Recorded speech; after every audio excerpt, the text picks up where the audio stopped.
அடியா இங்க வைக்கிறேன் அடிக்கிறதுக்கு. ஒன்னும் இல்லையா அடி சேர்த்துட்டான் பிளேயர். அவன் பிளேயர் போடு.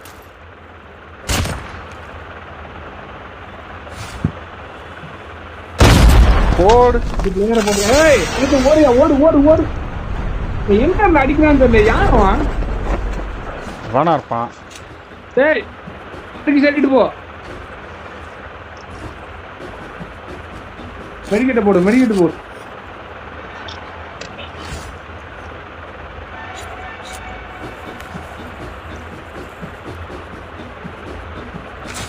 ஸ்னைப்பர் இருக்கான்னு நினைக்கிறேன். ராக்கெட் லான்ச்சர் எடுத்துட்டு இருக்காயா? அங்க வந்து போயா. பிளேயரா ராக்கெட் லான்ச்சர் ஹேக்கரா இருக்க போறான். அப்பெல்லாம் அடிக்க முடியாதுங்க.